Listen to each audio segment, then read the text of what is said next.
آج ہم آپ کو ایک ایسے شخص کا واقعہ سنائیں گے جس نے قرآن مجید کی بے حرمتی کی اور اس پر اللہ کا ایسا قہر اور عذاب نازل ہوا کہ اسے دیکھ کر کافر بھی کلمہ پڑھنے پر مجبور ہو گیا۔ اس لیے آپ تمام لوگوں سے گزارش ہے کہ اس ویڈیو کو آخر تک ضرور دیکھیے گا۔ ویڈیو اگر پسند آئے تو اسے لائک کر کے اپنے دوستوں کے ساتھ ضرور شیئر کیجیے گا اور کامنٹ میں استغفار لکھنا ہرگز نہ بھولیے گا۔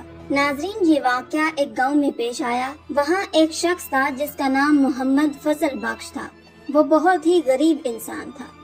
محمد فضل بخش کا نہ تو ماں باپ تھے نہ ہی اس کا کوئی بہن بھائی تھا۔ وہ بہت ہی نیک اور دیندار انسان تھا۔ اپنا گھر نہ ہونے کی وجہ سے وہ دن رات مسجد میں رہتا۔ صبح کے وقت وہ ساری مسجد کی صفائی خود کرتا۔ مسجد میں رہنے کی وجہ سے وہ ہر نماز باجماعت ادا کرتا تھا، یہاں تک کہ اس نے کبھی تہجد کی نماز بھی نہیں چھوڑی تھی۔ محلے کا ہر انسان اس کی غریبی سے واقف تھا، اس لیے محلے والے اپنے گھر سے اس کے لیے کھانا بھجوا دیتے تھے۔ بہت سال تک یوں ہی سلسلہ چلتا رہا۔ ایک دن مسجد کے امام نے فضل بخش کو اپنے پاس بلایا اور پوچھا، کیوں نہ میں تمہاری شادی کروا دوں اور تم اپنی بیوی کے ساتھ اپنے گھر میں رہو۔ محمد فضل بخش مسجد امام کی بات سن کر مسکرا دیا اور کہنے لگا، استاد جی، بھلا مجھ غریب کے ساتھ کون شادی کرے گا؟ امام مسجد کہنے لگا، تم یہ سب مجھ پر چھوڑ دو، بس ہاں یا نہ کا جواب دو۔ محمد فضل بخش کہنے لگا، اگر استاد جی آپ کی نظر میں کوئی ایسی لڑکی ہے جو مجھے قبول کر سکے تو پھر مجھے کیا اعتراض ہو سکتا ہے؟ پھر امام مسجد نے بتایا کہ میرے دور کے رشتہ داروں میں ایک لڑکی ہے جو طلاق یافتہ ہے، میں اگلے جمعے تک تمہارا نکاح اس سے ہی کروا دوں گا۔ اس سے پہلے تمہیں یہ کرنا ہوگا کہ کوئی کرائے کے لیے اپنا گھر ڈھونڈ لو جہاں تم دونوں میاں بیوی سکون سے رہ سکو، اور گھر کا کرایہ دینے کی تم بالکل فکر نہ کرنا، وہ سب تم مجھ پر چھوڑ دو۔ محمد فضل بخش نے کرائے کے لیے گھر تو ڈھونڈ لیا، لیکن نکاح کی تیاری کے لیے اس کے پاس کوئی پیسہ نہیں تھا۔ محمد فضل بخش اپنے نکاح سے ایک دن پہلے مسجد امام کے پاس آیا اور کہنے لگا، استاد جی، میں نے کرائے کے لیے مکان تو ڈھونڈ لیا ہے، لیکن میرے پاس نکاح کے اخراجات کے لیے کچھ بھی نہیں ہے۔ اس کے استاد نے کہا کہ بیٹا تم فکر نہ کرو، تم بس صبح نکاح کے لیے تیار رہنا۔ جیسے ہی صبح جمعہ کا سورج نکلا، مولوی صاحب نے مسجد میں اعلان کروا دیا، اگر کسی کے پاس کوئی بھی چیز اللہ کی راہ میں دینے کے لیے ہے تو وہ آ کر مسجد میں دے جائے، بے شک کپڑے ہوں، برتن ہوں یا پیسے ہوں۔ بہت سے لوگ اپنے گھروں سے سامان اٹھا کر مسجد میں لے آئے۔ سارا سامان اٹھوا کر محمد فضل بخش کے گھر بھجوا دیا گیا۔ ظہر کی نماز کے بعد محمد فضل بخش کا نکاح مولوی صاحب نے بہت ہی سادگی سے پڑھا کر دونوں میاں بیوی کو کرائے والے مکان میں رخصت کر دیا۔ محمد فضل بخش کی بیوی بہت ہی نیک اور صابر خاتون تھی۔ اس نے کبھی بھی اپنے شوہر سے کسی چیز کی کوئی فرمائش نہ کی۔ وہ نماز پڑھتی، ہر وقت اللہ کا شکر ادا کرتی۔ محمد فضل بخش شادی شدہ ہونے کے بعد بھی روزانہ مسجد کی صفائی کرتا اور باجماعت نماز ادا کرتا۔ مسجد کی صفائی کرنے کے بعد وہ روزانہ گھر سے کام کے لیے نکل جاتا اور اس کی بیوی پیچھے سے ہر وقت اپنے اللہ سے دعائیں کرتی، اے اللہ، میرے شوہر کے لیے کوئی وسیلہ بنا دے اور اسے کوئی کام کاج مل جائے۔ کام کی تلاش کرتے کرتے محمد فضل بخش اللہ والے کے پاس پہنچ گیا۔ وہاں ان کے ہاں بہت سارے لوگ جمع تھے جو اپنے مسائل اور مصیبتیں ان کے پاس لے کر آئے تھے۔ وہ اللہ تعالیٰ سے ان کے لیے دعا کرتے تو اللہ پاک ان کی تمام مصیبتوں پریشانیوں کو دور کر دیتا، اور سب سے بڑی بات کہ ان کے ہاں بہت ہی عمدہ کھانے بنتے تھے۔ اسی کھانے کی وجہ سے ان کو وہاں ایک نوکری مل گئی جو کہ وہ غریبوں میں کھانا تقسیم ہوتا تھا، اور محمد فضل بخش خود اپنے ہاتھوں سے کھانا تقسیم کرتا تھا، اور اسے غریبوں میں کھانا بانٹنے کے لیے اس کو اللہ والے پیسے دیا کرتے تھے۔ جو کھانا بچ جاتا وہ اپنے اور بیوی کے لیے صبح شام گھر لے جاتا۔ ایسے ہی اس کے گھر کے حالات کچھ بدلنے لگے۔ شادی کے 1 سال بعد اللہ تعالیٰ نے انہیں بہت ہی خوبصورت بیٹی سے نوازا۔ محمد فضل بخش اور اس کی بیوی بہت ہی خوش تھے کہ اللہ تعالیٰ نے انہیں اپنی رحمت سے نوازا ہے۔ وہ اپنی بیٹی کے بہت ناز نخرے اٹھاتے اور اس کی خوب دیکھ بھال کرتے۔ بیٹی کے 1 سال گزر جانے کے بعد اللہ پاک نے انہیں پھر دوسری بیٹی سے نوازا۔ اس کا شوہر پھر بھی خوش ہوا کہ اللہ پاک نے اسے پھر سے اولاد سے نوازا، اور وہ بھی اپنی رحمت سے۔ اس کی بیوی کہنے لگی کہ میں چاہتی ہوں کہ اللہ پاک مجھے اگلی دفعہ بیٹے سے نوازے۔ اس کا شوہر مسکرا کر کہنے لگا کہ کیا تجھے نہیں پتا کہ اللہ پاک وہاں بیٹیاں دیتا ہے جہاں وہ خوش ہوتا ہے؟ ہاں ہاں پتا ہے، لیکن بہنوں کا بھائی ہونا بہت ضروری ہے۔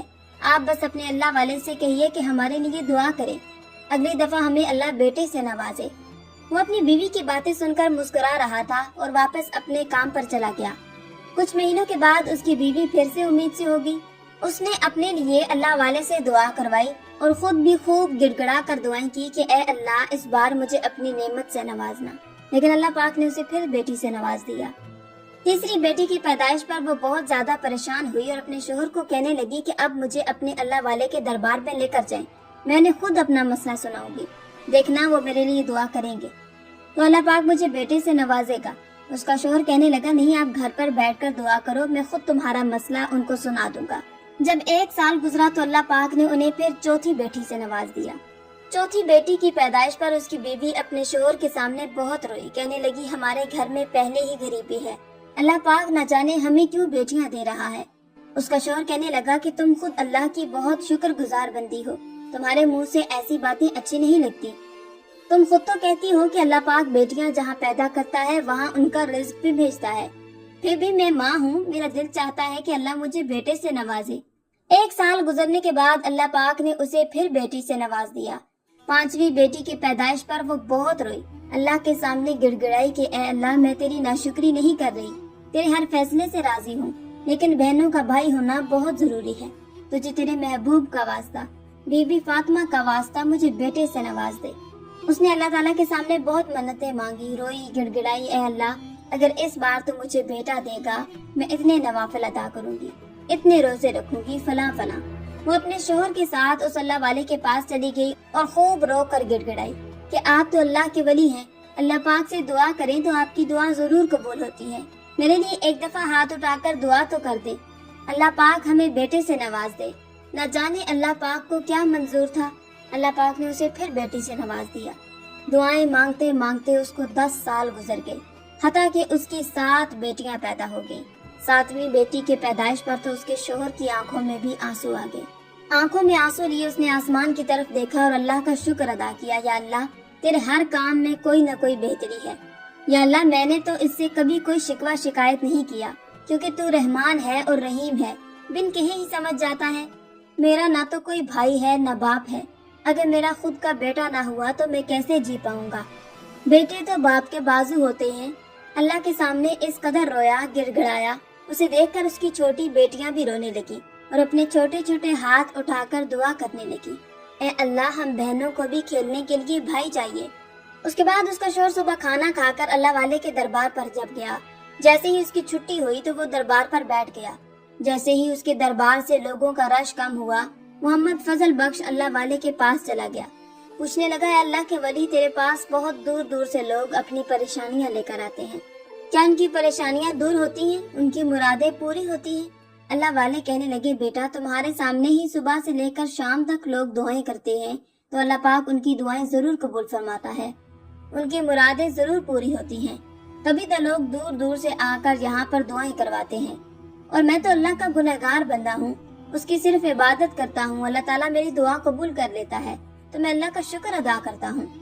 اتنا سننا تھا کہ محمد فضل بخش کہنے لگا مجھے تو 10 سال ہو گئے آپ کے پاس کام کرتے ہوئے اور آپ سے ایک ہی دعا کروا رہا ہوں کہ اللہ تعالیٰ مجھے بیٹے سے نواز دے، لیکن میں ابھی تک بیٹے کی نعمت سے محروم ہوں۔ اللہ والے کہنے لگے کہ بیٹا تجھے اس بار اللہ پاک ضرور بیٹے سے نوازے گا، لیکن تجھے کچھ کام کرنا ہوگا اور اس کام کو کرنا بہت ضروری ہے۔ جب اللہ راضی ہوتا ہے تو دل و جان سے اس سے جو مانگے گا وہ تجھ کو ضرور دے گا۔ اللہ والے نے کہا کہ تم کو قرآن مجید کی حفاظت کرنی ہوگی، جس کی حفاظت کا ذمہ اللہ نے خود لیا ہے۔ آپ کو اللہ اگلے سال ہی خوبصورت بیٹے سے نوازے گا۔ محمد فضل بخش اللہ والے کی باتیں سن کر کہنے لگا الحمدللہ ہم قرآن مجید کی بہت حفاظت کرتے ہیں اور اس کتاب کی صبح شام تلاوت کرتے ہیں۔ اللہ والے محمد فضل بخش کی بات سن کر مسکرائے اور کہنے لگے بیٹا میں جانتا ہوں تم قرآن مجید کی حفاظت کرتے ہو، صبح شام اس کی تلاوت بھی کرتے ہو جو کہ ہر مسلمان کرتا ہے، لیکن حفاظت کس طرح کرنی ہے وہ تجھے میں بتاؤں گا۔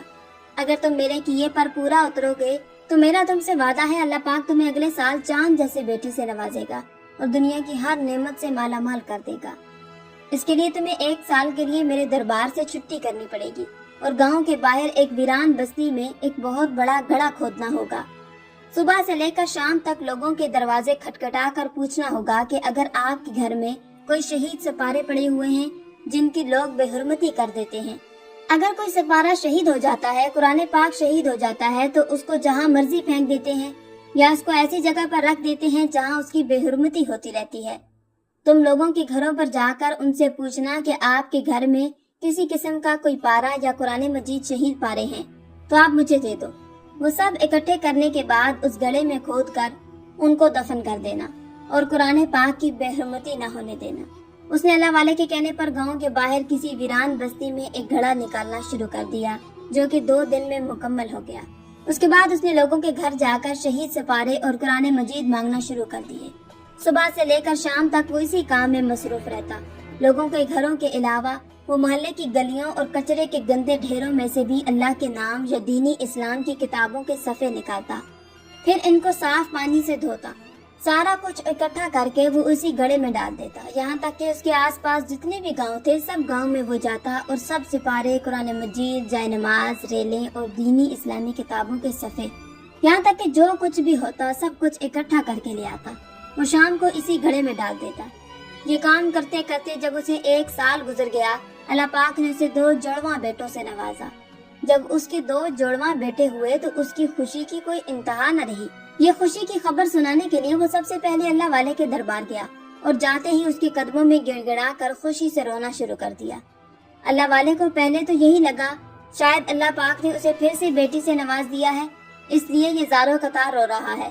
اتنے میں وہ بول پڑا، آج آپ کی دعاؤں سے اللہ پاک نے مجھے 2 جوڑواں بیٹوں سے نوازا ہے جس کا نام میں نے قاسم اور عاصم رکھا ہے۔ بھلے ہی میں بہت غریب ہوں پھر بھی آپ کو جو مانگنا ہے مجھ سے مانگیے، میں آپ کی ہر خواہش کو پورا کروں گا۔ اس کی باتیں سن کر وہ مسکرائے اور کہنے لگے، ہم بزرگوں کو دنیا کی کسی چیز کا کوئی واسطہ نہیں سوائے اللہ اور اس کے رسول کے اور اس کی عبادت کے، ہم اسی میں خوش ہیں۔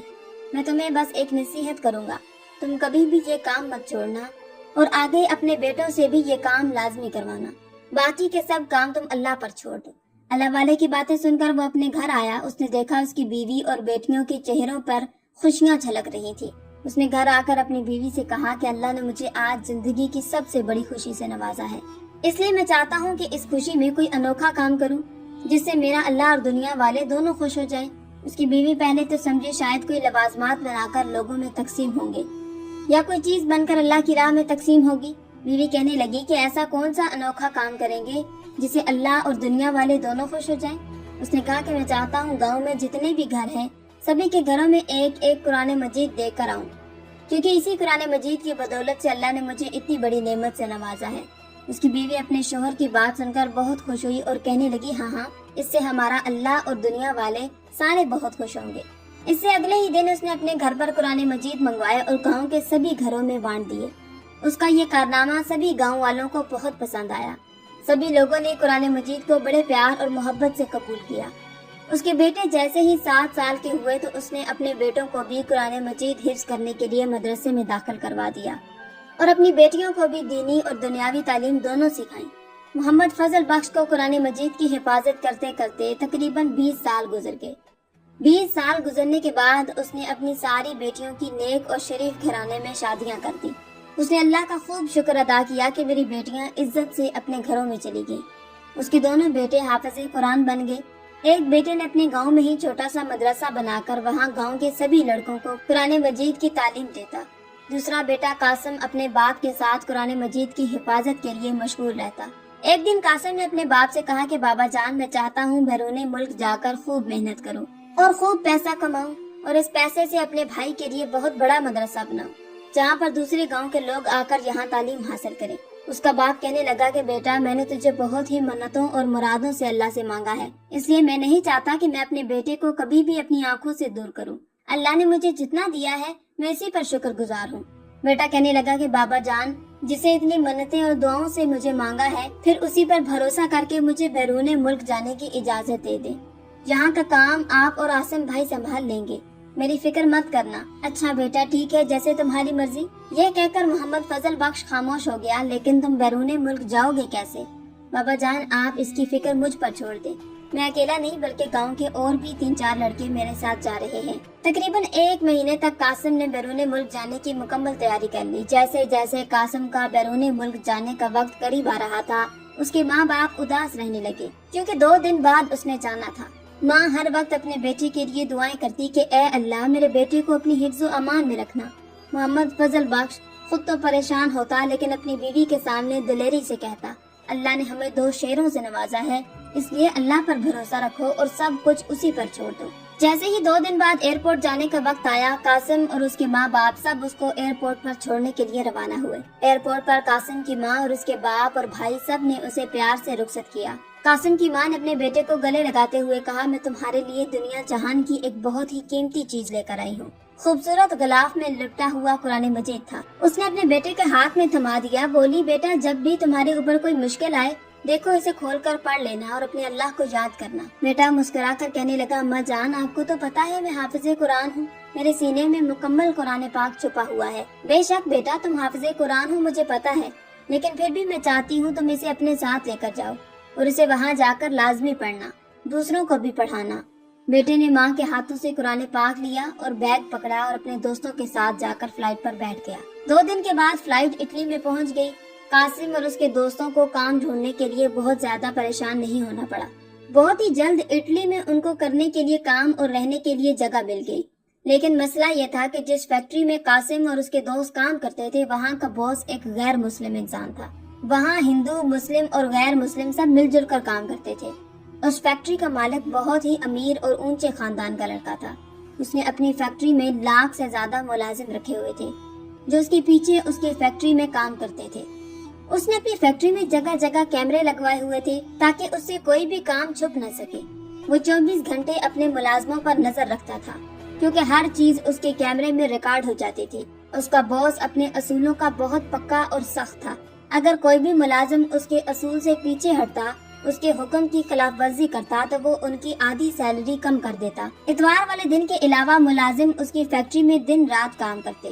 جو ملازم رات کو 12 گھنٹے ڈیوٹی کرتے تھے وہ پھر صبح 12 گھنٹے سکون کرتے اور صبح والے ملازم رات 12 گھنٹے کام کرتے۔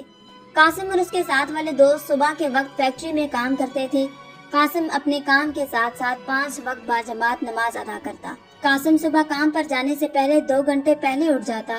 وہ ان 2 گھنٹوں میں روزانہ اونچی آواز میں قرآن مجید کی ایک منزل تلاوت کیا کرتا تھا۔ اس کی تلاوت کرنے کی وجہ سے جتنے بھی مسلمان ملازم تھے وہاں پر کام کرتے تھے سب اس سے بہت خوش ہوتے، کیونکہ اللہ تعالیٰ نے اسے ایسی آواز اور خوبصورتی دی تھی کہ جب بھی وہ قرآن مجید کی تلاوت کرتا اس کی آواز اور بھی خوبصورت ہو جاتی۔